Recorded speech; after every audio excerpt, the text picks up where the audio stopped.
Hi, ഇന്നത്തെ video എന്ന് പറയുന്നത് കേജ് പ്ലയർ ഉപയോഗിച്ച് നമുക്ക് എങ്ങനെ കൂട് സെറ്റ് ചെയ്യാമെന്നാണ്. കൂട് സെറ്റ് ചെയ്യുന്നതിൻ്റെ മുഴുവൻ കാര്യങ്ങൾ ഇതിൽ കാണിക്കുന്നില്ല, എന്നാലും കേജ് പ്ലയർ ഉപയോഗിച്ചിട്ട് നമുക്ക് എങ്ങനെയാണ് ഇതിൻ്റെ വർക്കിംഗ്, കേജ് പ്ലയറിൻ്റെ വർക്കിംഗ് എങ്ങനെയാണ്, ഇതൊക്കെയാണ് ഇന്നത്തെ വീഡിയോയിൽ നമ്മൾ കാണിക്കുന്നത്. അപ്പോൾ നമുക്ക് വീഡിയോയിലേക്ക് പോകാം. അപ്പോൾ ഇതാണ് കേജ് പ്ലയർ എന്ന് പറയുന്നത്. ഇത് ആമസോണിലും ഫ്ലിപ്കാർട്ടിലൊക്കെ അവൈലബിൾ ആണ്. പക്ഷേ അതിനൊക്കെ റേറ്റ് കൂടുതലാണ്. നമുക്ക് റേറ്റ് കുറവിന് നമുക്ക് കിട്ടും, എവിടെ കിട്ടും എന്നുള്ളത് ഞാൻ ഡീറ്റെയിൽ ആയിട്ട് പറയുന്നുണ്ട്. അപ്പോൾ ഇത് കേജ് പ്ലയർ, ഇത് അതിൻ്റെ പിന്നാണ്. ഇതൊരു ബോക്സിനകത്ത് 600 പിന്ന് വരും. ഈ പിന്നാണ് നമ്മൾ ഇതിൽ ലോക്ക് ചെയ്യാൻ ഉപയോഗിക്കുന്നത്. അപ്പോൾ ഇതിൻ്റെ വർക്കിംഗ് എന്ന് പറയുന്നത് ഇതിൻ്റെ ലോക്കാണ്. ഇതാദ്യം നമ്മൾ റിലീസ് ചെയ്യണം, എന്നിട്ട് ഈ പിന്ന് ഇതിൽ ലോഡ് ചെയ്യണം. നമ്മുടെ നോർമൽ സ്റ്റാപ്ലറിൻ്റെ ഒക്കെ ഒരു രൂപമാണിത്. അതിനുശേഷം ഇത് വീണ്ടും തിരിച്ച് ലോഡ് ചെയ്തു. ഓക്കെ, ഇപ്പോൾ നമ്മൾ സാമ്പിൾ വീഡിയോ ചെയ്യാൻ പോകുന്നത് ജസ്റ്റ് ഒരു കൂട് ആണ് നമ്മൾ കാണിക്കുന്നത്. അപ്പോൾ ഈ കൂട് ഞാൻ ഓൾറെഡി ബെൻഡ് ചെയ്ത് വെച്ചിട്ടുണ്ട്. അപ്പോൾ ഇതിൻ്റെ നമുക്ക് സൈഡ് പാർട്ട് കവർ ചെയ്യാം. അതായത് ഇതിൻ്റെ സൈഡ് പാർട്ട് അത് സെറ്റ് ചെയ്യണം. അതിനിപ്പോൾ നമ്മൾ ഇതുപോലെ ഒരു പാർട്ട് ഇവിടെ കട്ട് ചെയ്ത് വെച്ചിട്ടുണ്ട്.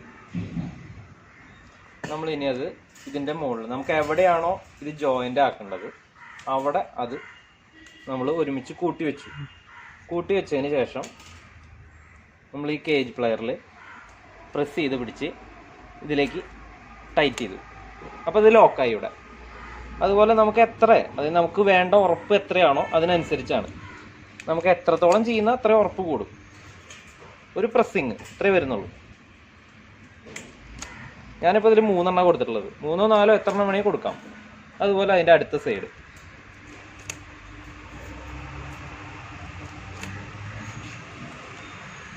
ഇതിൻ്റെ റിങ്, അതായത് ഇതിൻ്റെ പിന്നെന്ന് പറയുന്നത് ഒരു കോട്ടിങ് ടൈപ്പാണ്. അത് തുരുമ്പ് വരാതിരിക്കാൻ വേണ്ടിയിട്ടാണ് കോട്ടിങ് കൊടുത്തിട്ടുള്ളത്. സാധാരണ മുൻപൊക്കെ എല്ലാവരും കെട്ടി വയ്ക്കുകയാണ് ചെയ്യുക. ജസ്റ്റ് കെട്ടുകമ്പി ഉപയോഗിച്ച് കെട്ടി വയ്ക്കുകയാണ് ചെയ്യുക. അങ്ങനെ കെട്ടി വയ്ക്കുന്നതിനൊക്കെ കുറച്ചുകൂടി പണി എളുപ്പത്തിനാണ് ഇത് ചെയ്യുന്നത്.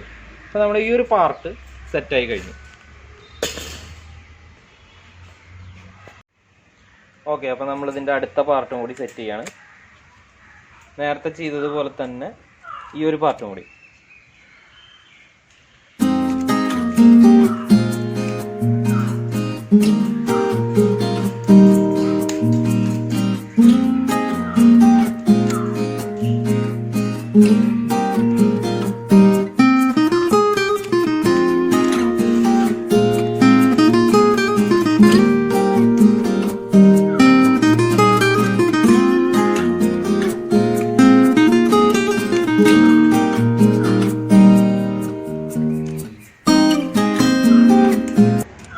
അപ്പോൾ നമ്മുടെ വർക്കിംഗ് കംപ്ലീറ്റ് ആയിട്ടുണ്ട്. ഇപ്പോൾ ഇതാണ് പിന്ന് വരുന്നത്.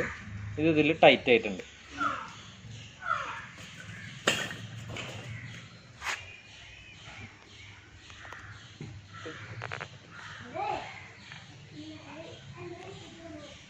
ഇപ്പോൾ നമ്മൾ സെറ്റ് ചെയ്ത ഒരു ബോക്സാണ് ഈ കാണുന്നത്. ഇതിൻ്റെ ബോട്ടം പാർട്ട് ഇതേപോലെ തന്നെ ചെയ്ത് കഴിഞ്ഞാൽ അതിൻ്റെ വർക്കിംഗ് കംപ്ലീറ്റ് ആയി. ഇപ്പോൾ ഇതൊരു ബോക്സ് രൂപത്തിലായി കഴിഞ്ഞു. നമ്മൾക്കൊരു 10 മിനിറ്റിൻ്റെ പണിയുള്ളൂ. ഇപ്പോൾ നമ്മളെല്ലാം കട്ട് ചെയ്ത് സെറ്റാക്കി വെച്ചിട്ടുണ്ടെങ്കിൽ നമുക്കൊരു 10 മിനിറ്റിൻ്റെ വർക്ക് മാത്രമേ ഇതിൽ വരുന്നുള്ളൂ. ഓക്കെ, അപ്പോൾ നമ്മുടെ കേജ് പ്ലയറിൻ്റെ വീഡിയോ എല്ലാവർക്കും മനസ്സിലായി എന്ന് വിചാരിക്കുന്നു. അതിൻ്റെ വർക്കിംഗ് എങ്ങനെയാണെന്നും. ഇപ്പോൾ ആദ്യമായിട്ടൊരു കൂടുണ്ടാക്കുന്ന ഒരാൾ, ഇപ്പോൾ എല്ലാവർക്കും പുതിയ കൂട് വാങ്ങാൻ പറ്റണമെന്ന് വരില്ല, അത്രയും വില കൊടുത്ത് വാങ്ങാൻ പറ്റണമെന്ന് വരില്ല. തുടക്കക്കാരെ സംബന്ധിച്ച് എപ്പോഴും ചെറിയ രീതിയിൽ തുടങ്ങണം നല്ലത്. അപ്പോൾ നമ്മളൊരു ഹാർഡ്വെയർ കടയിൽ പോയിട്ട് നമ്മൾ കുറച്ച് നെറ്റ് വാങ്ങി ആ കൂട് ഉണ്ടാക്കുന്നത് എങ്ങനെയാണെന്നാണ് ഇപ്പോൾ ഞാനിതിൽ കാണിച്ചത്. മുഴുവനായിട്ടില്ല, എന്നാൽ ഈ കേജ് പ്ലയർ ഉപയോഗിച്ച് എങ്ങനെയാണ് ഈ കൂട് നിർമ്മിക്കുന്നതെന്നാണ് ഇതിൽ കാണിച്ചിട്ടുള്ളത്. അപ്പോൾ ഈ കേജ് പ്ലയർ നിങ്ങളുടെ അടുത്ത സ്ഥലങ്ങളിൽ എവിടെ കിട്ടും എന്നറിയാനായിട്ട് ഞാൻ താഴെ ഡിസ്ക്രിപ്ഷനിൽ ഞാനതിൻ്റെ ഡീറ്റെയിൽ കൊടുക്കുന്നുണ്ട്. അപ്പോൾ ഇതാവശ്യമുള്ളവർക്ക് അതിൽ ഞാൻ നമ്പർ കൊടുക്കുന്നുണ്ട്. അപ്പോൾ ആവശ്യമുള്ളവർക്ക് അതിൽ കോൺടാക്ട് ചെയ്ത് വാങ്ങാവുന്നതാണ്. അപ്പോൾ നമ്മുടെ വീഡിയോ എല്ലാവർക്കും ഇഷ്ടപ്പെട്ടു എന്ന് വിചാരിക്കുന്നു. അപ്പോൾ വീണ്ടും നമുക്കൊരു അടുത്ത വീഡിയോയിലായിട്ട് വീണ്ടും വരാം. അപ്പോൾ അതെല്ലാവർക്കും ഷെയർ ചെയ്ത് കൊടുക്കുക. പറ്റുമെങ്കിൽ ചാനലൊന്ന് ലൈക്ക് ചെയ്യുക, ഷെയർ ചെയ്യുക, സബ്സ്ക്രൈബ് ചെയ്യുക. Okay, good bye.